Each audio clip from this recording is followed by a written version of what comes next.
Yeah, I want to know that it's not in the Quran. All right.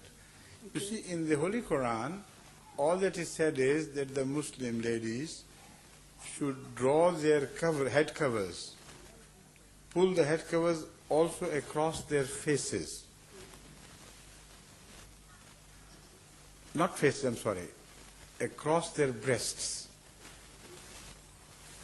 The word face is not used there. Now, the interpretation varies regarding the meaning of how the covers are to be pulled.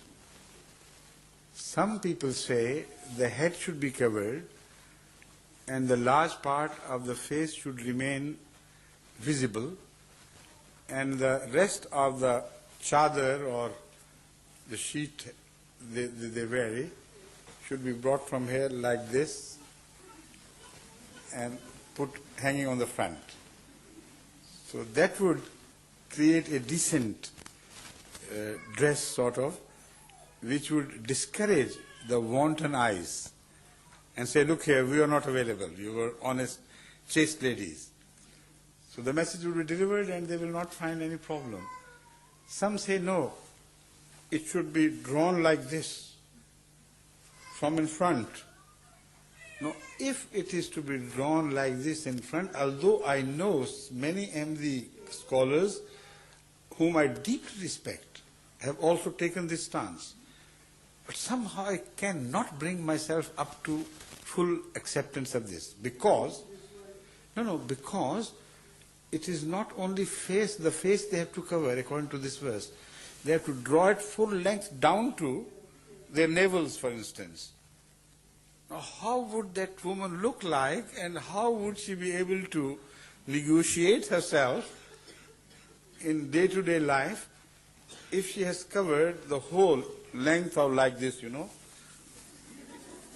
like this? It leaves no room for normal activities for any lady.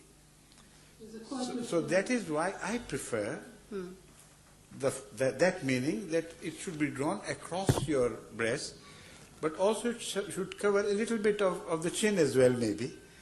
This is the interpretation also Hadhrat Masih Maud Alaih Salam as reported from his writings in Islamic Usul ki philosophy, the teachings of Islam.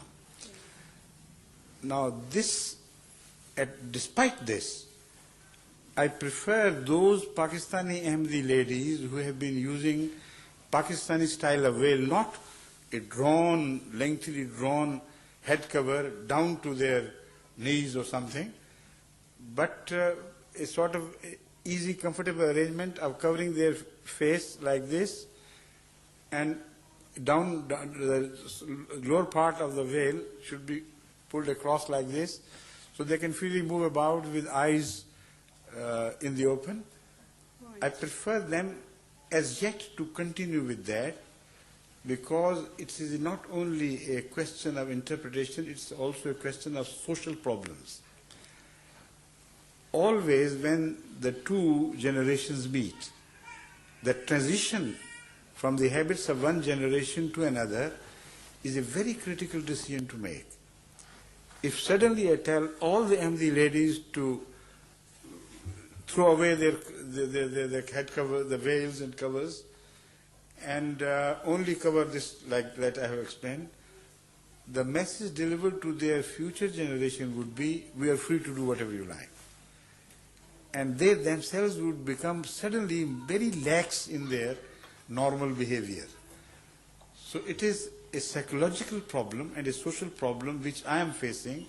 So I am gradually, slowly, cautiously bringing Ahmadi ladies to a custom of very strict observation to a more lax observation which is in line with the Quran and not against the Quran. Right. The other emphasis also has its roots in the Holy Quran, because regarding the wives of the Holy Prophet particularly, the Purdah we find described is far more strict. So their honor and dignity requires that they should not be available to the common sight.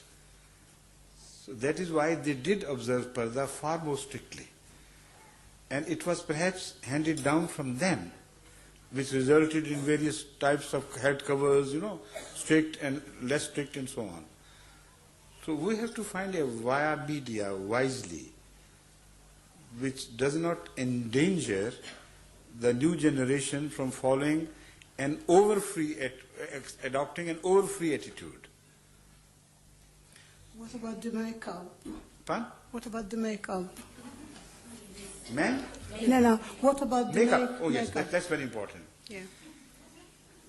There I have been always very consistent and very firm in my repeated reminders to the ladies that if they are lax in covering their face, they are only permitted it if they do not make up when they go out. That's right. Because on this, the Holy Quran is very specific. Haram.